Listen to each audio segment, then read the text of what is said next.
शेफाली ने अपनी मौत के दिन विटामिन सी की आईवी ड्रिप ली थी। उसकी आंखें नहीं खुल रही थी, शरीर भारी हो गया था। शेफाली जरीवाला की दोस्त पूजा घई ने यह दावा किया है। 27 जून को एक्टर शेफाली जरीवाला का निधन हो गया था। शुरुआती रिपोर्ट्स में कहा गया कि शेफाली को हार्ट अटैक आया, फिर कहा गया कि उनका बीपी लो हो गया था।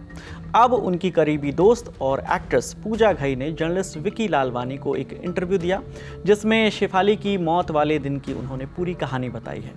पूजा दुबई में रहती हैं, लेकिन जब शेफाली की मौत हुई उस दौरान वो मुंबई में थी। पूजा ने इंटरव्यू में बताया कि जैसे ही शेफाली की मौत की खबर मिली तो मुझे यकीन ही नहीं हुआ। मैं तुरंत उसके घर की ओर दौड़ पड़ी। मैं उसके घर पहुंची क्योंकि मैं इस मुश्किल वक्त में शेफाली के माता पिता और उसके पति पराग के पास रहना चाहती थी। मैं शेफाली के माता पिता को 20 सालों से जानती हूँ। वो आगे बताती हैं कि मेरे घर पहुंचने से 2 मिनट पहले ही पुलिस वहां पहुंच चुकी थी, इसलिए हमें किसी से बातचीत करना या घर के अंदर जाने के लिए मना कर दिया गया था। कुछ देर बाद जब हमें घर में एंट्री मिली तो शेफाली को कूपर हॉस्पिटल ले जा चुके थे। उसके माता पिता भी अस्पताल में ही थे, लेकिन पराग घर पर कुछ डॉक्यूमेंट्स लेने आया था। जब हम घर में गए तो पराग मुझे वहां मिला। जब पूजा से ये सवाल पूछा रिपोर्टर ने कि घर पहुंचकर आपको क्या पता चला, उस रात शेफाली को क्या हुआ था। इसके बाद पूजा ने बताया कि एग्जैक्टली क्या हुआ था ये तो पोस्टमार्टम रिपोर्ट आने के बाद ही पता चलेगा, लेकिन शेफाली के घर वालों और पराग से बात करके मुझे कुछ बातें पता चली हैं। शेफाली की मौत वाले दिन उसके घर में सत्यनारायण भगवान की पूजा थी। हम जब घर में गए तो घर पूजा के लिए सजा हुआ था। उन्होंने पूजा की। शेफाली ने अच्छे से खाना खाया जैसे रोज़ खाती थी। वो आगे बताती हैं कि इसके बाद शेफाली ने पराग से उसके डॉग को वॉक कराने के लिए कहा। पराग डॉग को लेकर नीचे चले गए। कुछ ही मिनटों में हाउस हेल्प ने पराग को फ़ोन किया, बताया कि दीदी की तबीयत ठीक नहीं है। पूजा आगे कहती हैं कि जब कोई तबीयत के बारे में ऐसा बोलता है तो पहला ख्याल आता है कि अनईजी फील हो रहा होगा, थकान होगी।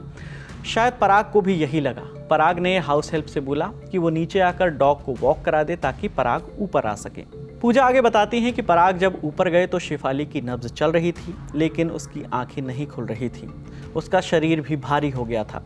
पराग को तुरंत एहसास हुआ कि शेफाली की हालत सीरियस है। वो तुरंत उसे लेकर अस्पताल गया। रास्ते में शायद शेफाली के माता पिता को फ़ोन किया होगा, वो लोग डायरेक्ट अस्पताल ही पहुंचे। इसके बाद रिपोर्टर ने पूजा से पूछा कि क्या शेफाली इन दिनों में कोई एंटी एजिंग ड्रिप ले रही थी या ग्लूटाथियोन ले रही थी। इस पर पूजा ने बताया कि हाँ, उस दिन शेफाली ने विटामिन सी की आईवी ड्रिप ली थी, लेकिन ये बहुत नॉर्मल सी चीज़ है। हम सब विटामिन सी लेते हैं, कुछ लोग टैबलेट खाते हैं तो कुछ लोग आईवी ड्रिप के जरिए लेते हैं। जब पूजा से पूछा गया कि ड्रिप किस समय ली गई थी, इस पर उन्होंने बताया कि कितनी देर पहले ली गई थी ये तो मुझे नहीं पता, लेकिन ये पता है कि उसी दिन ड्रिप ली गई थी, क्योंकि जब मैं वहाँ मौजूद थी उसी वक्त पुलिस ने ड्रिप देने वाले आदमी को बुलाया था ताकि दवा का पता लगाया जा सके। उसी व्यक्ति ने आईवी ड्रिप के बारे में बताया था। आखिर में पूजा कहती हैं कि इससे आगे उस आदमी ने पुलिस से क्या बताया मुझे इसकी जानकारी नहीं है, क्योंकि आगे की पूछताछ पुलिस से एक अलग कमरे में दरवाज़ा बंद करके की गई थी। फिलहाल शेफाली जरीवाला की मौत की वजहों को लेकर अब तक अलग अलग कयास लगाए जा रहे थे। पुलिस के मुताबिक उनकी पोस्टमार्टम रिपोर्ट आने में अभी 2 से 3 दिन का समय और लग सकता है। रिपोर्ट में जो भी कुछ आएगा उसकी अपडेट हम आप तक पहुंचाते रहेंगे। आपने ये तमाम जानकारी जुटाई हमारे साथी रक्षा ने। इस वीडियो पर आपकी जो भी राय है आप हमें कमेंट सेक्शन में ज़रूर बताइएगा। कैमरे के पीछे हमारे साथी प्रशांत हैं, मेरा नाम विकास वर्मा है। देखते रहिए दी लल्लन टॉप। शुक्रिया।